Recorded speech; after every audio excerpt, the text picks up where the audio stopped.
Hi, my name is Steve Iwanek. Some of you may know who I am, and some of you may not.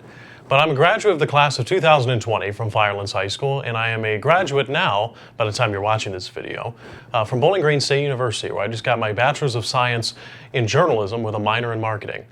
I currently work at WTOL 11 in Toledo, which is the CBS News affiliate. Some of you, like I mentioned, may know about me or maybe about the story that I'm about to share, and others maybe not. But the point of the story that I'm going to be sharing with you all today is not to make anybody feel bad for me or to send any condolence letter or anything like that. I want to tell the honest truth about the worst tragedy that I've ever had to deal with in my life as you all prepare to engage in prom activities and just the next step of your life. You all are transitioning now into becoming full-time adults. Adults have expectations from society. Us humans have expectations for each other in society. In my view, I think something that every human should have for each other is the decency of respect and the decency of safety. The actions that you decide to take should be ones that should not endanger anybody else around you. But unfortunately, the story that I'm going to be sharing with you all today is a story in which of an individual who decided that the actions that they were going to take were going to endanger the lives of countless others. And in this case, a life was taken. Let me take you back for a minute to a rainy Sunday afternoon, Labor Day weekend, 2022. My friends and I, and in this case 3 of the 4 friends in the vehicle that I was driving, were also graduates of Firelands High School, myself and 2 others. We had decided, since it was Labor Day weekend, that we would all go out and enjoy a Cleveland Guardians game. They were playing the Seattle Mariners at the time, and the Guardians were trying to get into the playoffs in that moment. We thought, oh, cheap tickets, right? I think they were $15 a ticket. We thought we're going to make a day out of this. And so we went. Myself, Vincent Morales, a gentleman who is not a Firelands graduate by the name of Cooper Farrow, and then an individual by the name of David Ryan Walker II. The 4 of us met another friend of ours by the name of Chase Miller, who is also not a Firelands graduate, and as well as another Firelands graduate by the name of Justin Waslick at Progressive Field. We sat out in left field in the rainy bleachers and watched as the Guardians fell behind 3 or 4 to nothing. Right about the 3rd inning, it started raining pretty hard, and the umpires decided that they were going to go under about a 4 to 5 hour rain delay. Now, if you know anything about a college student, or really a young person in general nowadays, we have about the attention span and the patience of a goldfish.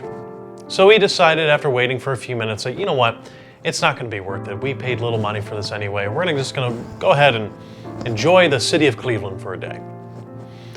So the group of us, we decided to go to downtown area and eat at the Hairy Buffalo, where we enjoyed a good meal. And on our way back, we decided we were going to take a grand old time, kind of weaving our way slowly but surely back into our hometown areas, and then of course back here to Bowling Green. We stopped and got some ice cream, and we even decided at about 6 o'clock on that Sunday night that let's go ahead and see what we can do bowling. It almost sounded like we were 8 years old again. But that's what we were doing. We went to a baseball game, we got something to eat, got a little bit of ice cream, and decided that we were going to go bowling. We bowled 2 games, the group of 6 of us in this case. David Ryan Walker won the last game we played. I actually won the first game I believe we played. I forget, I'm not a very good bowler. Point is, David won the last game that we played. The 2 games that we decided to play at Lake Erie Lanes in Vermilion. So the clock was now at approximately 8:30-ish on that night, and we decided, well, we have about an hour and a half drive, and it's still kind of misty rain out, just kind of crappy weather. We're just going to start heading our way home. So we dropped off Justin, who lives in Wakeman, and Chase Miller decided that he was going to drive home separately, both because of the fact that he had driven separately to Cleveland from us, and also because Ryan and Vince, they wanted to see Justin by as he dropped him off, because we weren't sure the next time we were going to see him, right? We go to separate colleges. You never know when the next time we're going to see each other. It could be months, quite frankly. So we dropped Justin off, and we decided to maybe take the longer route home. We could have taken the turnpike and probably saved us about 5-10 minutes, but I was the one driving my vehicle, and I want to save every $5 that I can. So we took State Route 2 home. That took us to Route 6 and one of the back ways home, a free route for that matter. And yet, that is sort of the beginning of the guilt that I feel as I'm getting ready to tell you this story. So it was approximately about 9:30, 10 o'clock. It might have been a little bit later. Don't be caught up in the times. Be caught up in the story potentially for a moment. It was late at night. It was dark. It was misty, rainy, a little bit foggy out because it was a little bit warmer because we were still in the back end of summer into the beginning of fall. So of course you have some mist and some fog in the air. So it's a little bit visibly impaired when driving, but nothing in which that we couldn't handle, right? And me as the driver, I've never had a speeding ticket. I've never had any traffic violation or whatnot. So I've never even been pulled over before. So I was driving safely, 2 hands on the wheel, not distracted by my phone. We had never had a sip of alcohol in the day. We're not doing any drugs, nothing in that matter. We were just simply 4, at this point, innocent college students coming home from a Cleveland Guardians game back home to Bowling Green State University. We get off a little chunk of a state route, and now we're on to Route 6. It is a road that's about 55 miles an hour, and it's a 2-lane road. One going westbound and a lane going eastbound. We get to about 5 to 7 miles down this road, because this stretch of road that we drive on to get from this area that we were talking about near Fremont to our home in Bowling Green, it's approximately a 20-mile stretch or about a 25-minute drive. So we're about a quarter of the way down the road, and I'm the 3rd car in a chain of 3 that's traveling westbound.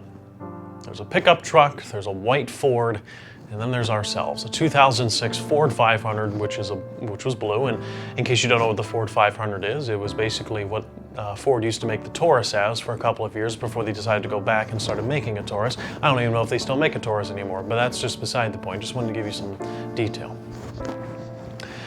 And so we're driving. I'm going about 55 miles an hour. The speed limit sign said 55, so give or take a couple of miles an hour, but we're not going anything outrageously fast. We're going a responsible speed and a responsible distance from the car ahead of me.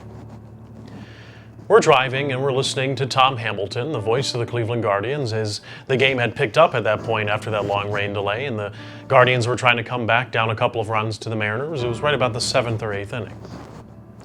And we're driving, not minding our business, just enjoying the voice of Tom Hamilton as it's just kind of echoing throughout the car. Jokes were flying around, we're sharing laughs, we're just having a nice time. And then we saw the lights. What you see on the screen right now is a photo taken by the homeowner in which the accident occurred in front of.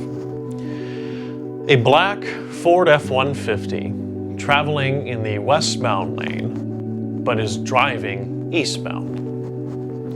A gentleman who in that F-150 was driving over 85 miles an hour when he had hit me, the 3rd car in a chain of 3 that he had impacted. This gentleman was estimated to be driving nearly triple digits by the time he had hit the first vehicle, or at least at the time when the first vehicle was able to recognize that this truck was going in the wrong lane and drove off into the side of the road where it hit a tree. That's where we start talking about the details, and I'm not going to sugarcoat the details. I know that when talking with the administrators and the teachers who wanted me to tell you this video, I know there's probably some things that they want me to give you some viewer discretion or audible discretion of, but I want to tell you guys the truth of the story. The story that I remember, the story that I have of this case. Because unfortunately in this case, it's not just me who was impacted. It's not even just my car who was impacted. The gentleman, who I will not reveal the name of, even though I probably could, I'm not going to. The gentleman killed 1 person and injured 11 other people, including himself. 3 vehicles that this gentleman hit damaged his own truck, and in the process of all of that, killed a 20-year-old student by the name of David Ryan Walker II. The accident was quick. It was loud. It was something that I probably will never wrap my entire head around, but for the sakes of this video, I want to tell you about some of the details. So as I mentioned, I was the third car in the chain of 3 traveling westbound. This gentleman's driving eastbound, but he's in the westbound lane. He ended up having a blood alcohol level about 2.5 times the legal limit. This was also the 4th OVI citation that this gentleman has had in his lifetime. This is a repeat criminal of this kind of category. I remember these bright yellow lights flashing in front of me as I'm trying to veer off with about the split second that I have to react, trying to veer off into this front yard where there's some trees and bushes. It's a farmhouse. But I just didn't have the time that I needed in order to react safely. When you look at the picture on the screen, you can see that the truck is kind of coming in at an angle on me, right on my left turn signal, left light, driver's side, right where I was sitting. Now, if anybody, like I mentioned before, if you don't know who I am I the tallest person in the world? No, but I'm certainly not the shortest person in the world. I'm 6'6", and I had a person sitting behind me in the car, which means that instead of having my seat all the way back like I usually do, my seat was pushed up a little bit towards the dashboard and towards my steering wheel. I got out of that vehicle somehow by crawling out, cutting up my body as I was getting out, from glass shards, from pieces of framework from my engine and from the dashboard. In fact, I'm not there, of course, but there's a nice big scar on my right knee from a piece of the dashboard being stuck in my leg because I was trying to get out because we just weren't sure if there was going to be a fire, because of course when you have high-speed accidents like that, you never know what can happen with your engines. So apparently, I don't remember this fully, but I do remember certain things. Your sensories were working still at that time. But I remember crawling out and just laying in the grass off to the side, about 5 to 10 feet away from my vehicle. And remember, it was cold, it was rainy, it was not a great night to be out and about. But I was laying there in the grass, and I was thinking about nothing. I couldn't think. I couldn't feel anything. I couldn't really breathe. I was just completely enveloped in shock. But as I'm laying there and I start to hear some sirens and I start to hear the shrieks and the desperations from some people to try and get help, I started to panic a little bit. You never know what it's like to feel real panic and real fear until you're placed into it.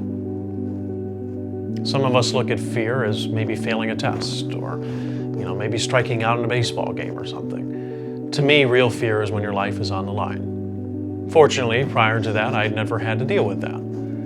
But in this moment, I was worried about myself. I couldn't move, I couldn't sit up. I was just laying there helplessly, trying to call out for my other friends. Cooper! Vince! David! There was this young man who eventually I learned was a high school student at Fremont Ross High School, who was in one of the other vehicles ahead of me, thankfully was not severely injured, who helped me kind of move myself over farther away from the car in order to have paramedics work on me. In the midst of all that, Vincent Morales, who I am not sure if you're going to hear from today or not, was laying on the other side of my vehicle, roadside. His body had been completely torn up internally. This man was bleeding. This man's life was on the line. And this is a man that ended up having multiple surgeries, if my memory serves me correctly, at least a half dozen within a span of 2 weeks. He was in ICU for over a month, hospital care for over 2 months, and is still dealing with conditions to his body to this day, right? May of 2024, still dealing with conditions that he suffered from September of 2022. And mind you, every person in this vehicle is 20 years old. I'm not saying that every life doesn't matter, but these aren't 80-year-olds. We aren't 90-year-olds. We're young people.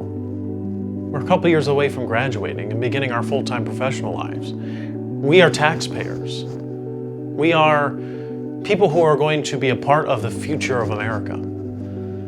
And this reckless individual decided that because of his selfish decisions, he was going to not only potentially permanently injure someone, severely injure others, but he also killed somebody. This person, because he was drunk when he was driving, killed an innocent person.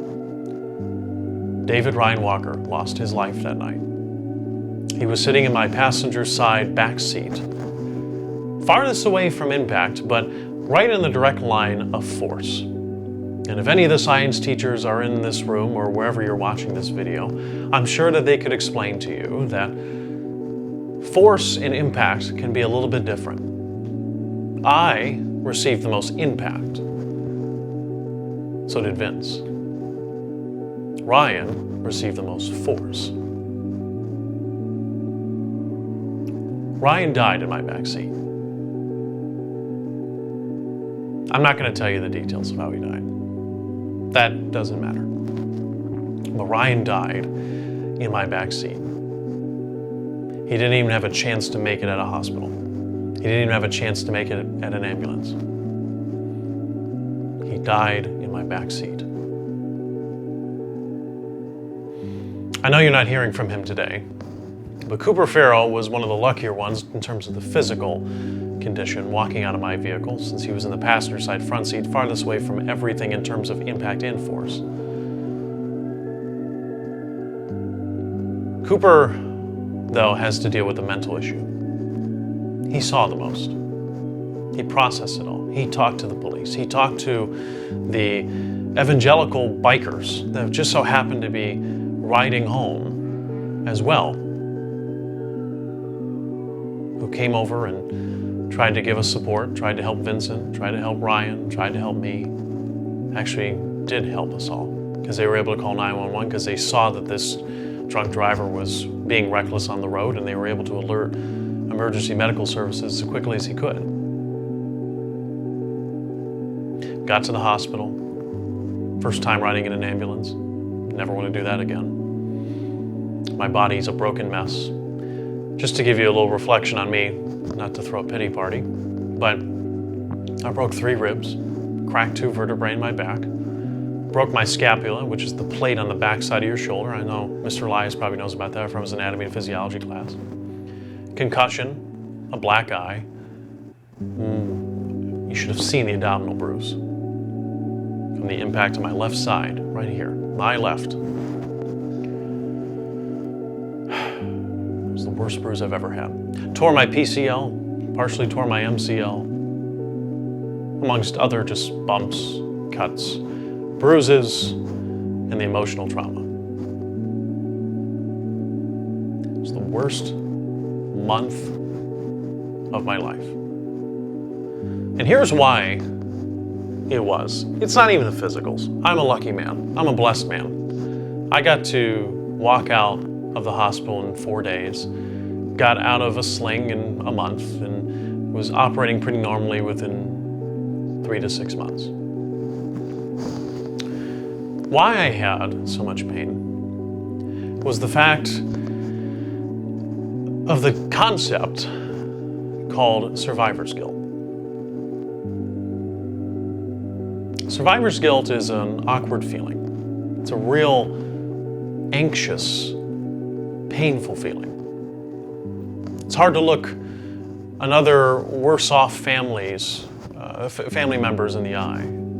It's hard to read the news. It's hard to read the text of support when you just have this guilty conscience that is telling you, it should have been you. It should have been you. It should have been you. It didn't make sense to me in that moment. I'm the biggest guy in the car, closest to the vehicle that struck my vehicle. Why is it that the person farthest away from the truck is the one that's passing away? Why is that family broken now forever? Why is that family the one that has to bury their son? Why am I the one that gets to still walk and talk and breathe and maybe fulfill my dream one day? Why me? I don't think we'll ever know that answer. There's some theories about it. Maybe it's science. Maybe it's your faith.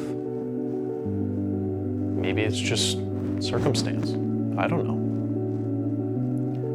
But what I do know is that how do we process survivor's guilt?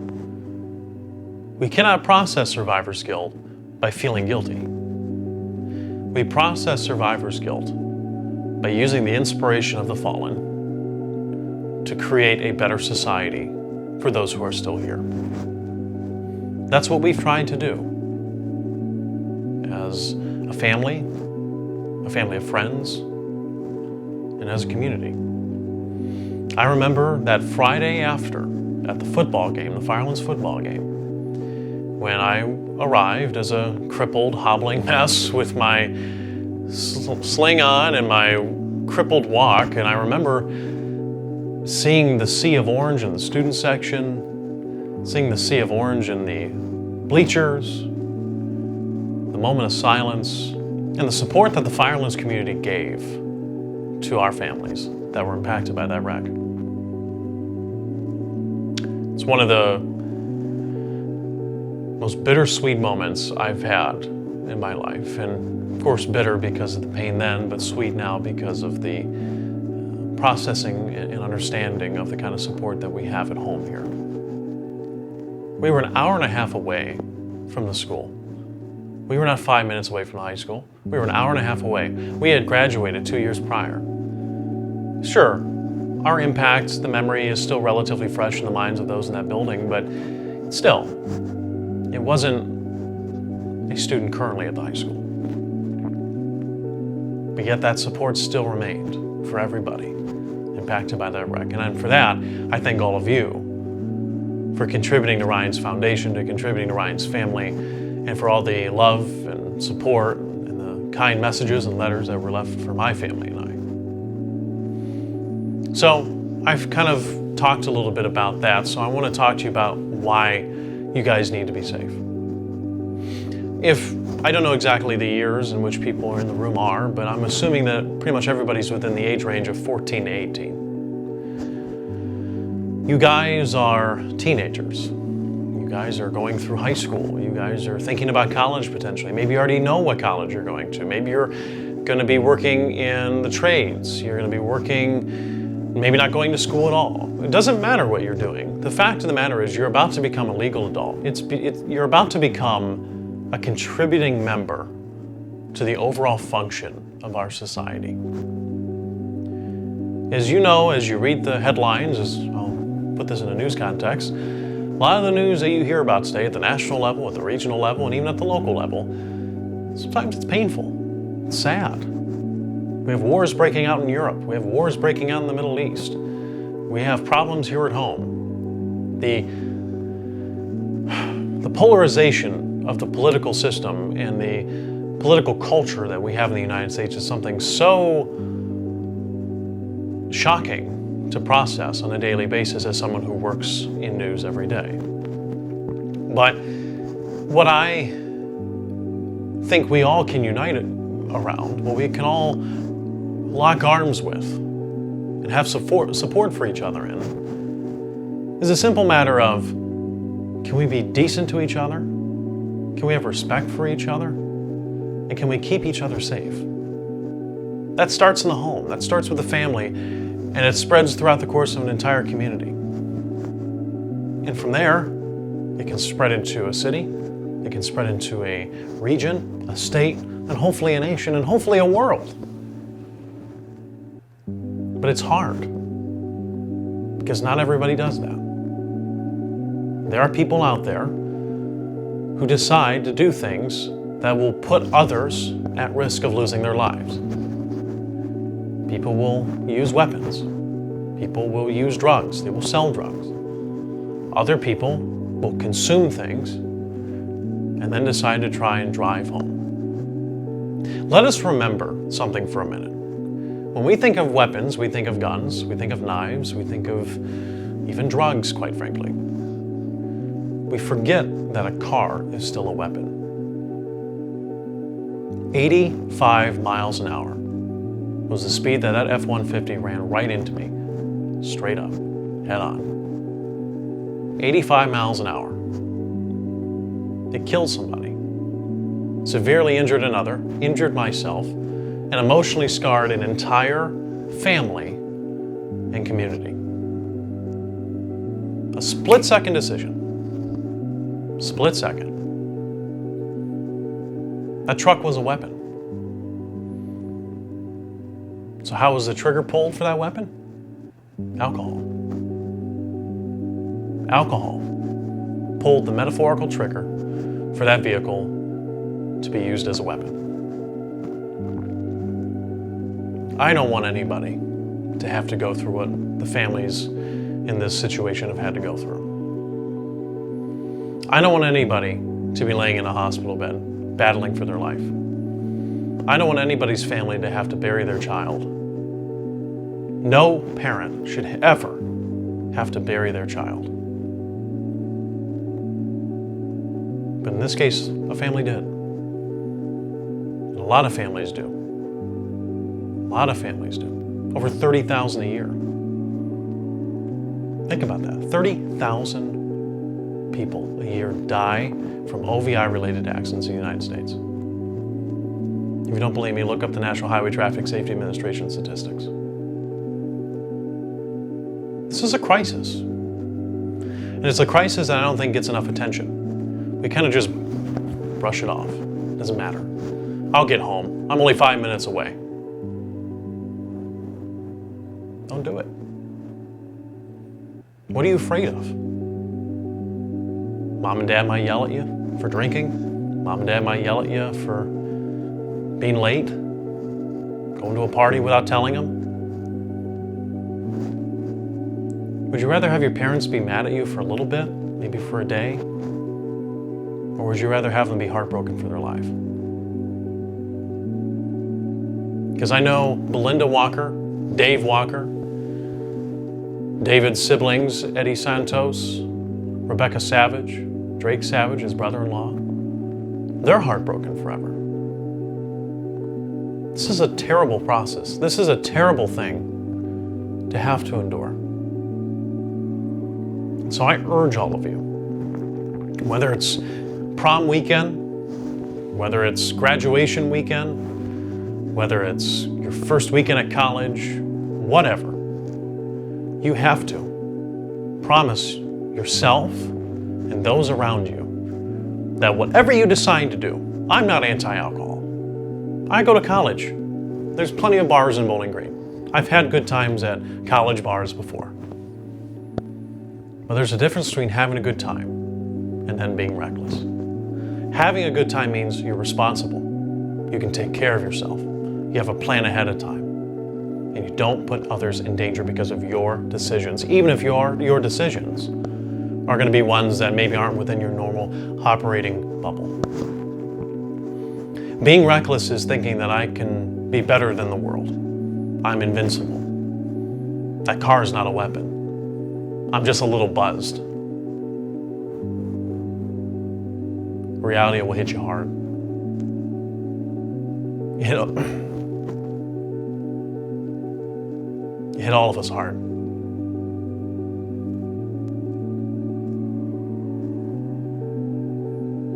And if you ever need a reminder of what drunk driving can do, Ryan's buried in New Russia Township Cemetery.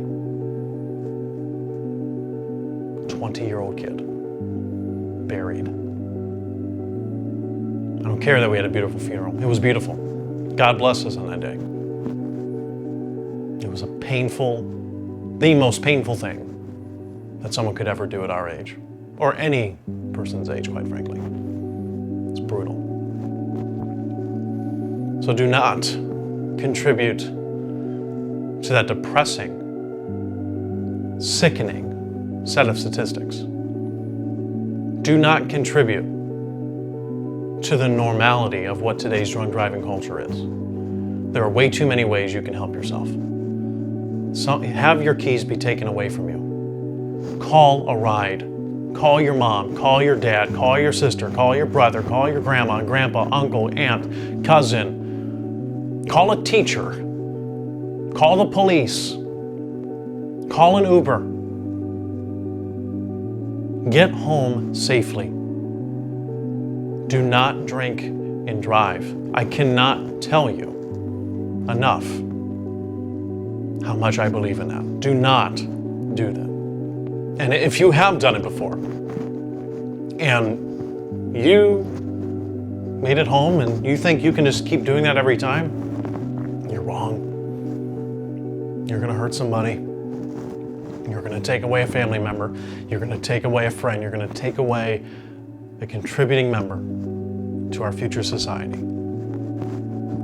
Ryan was getting ready to graduate with honors,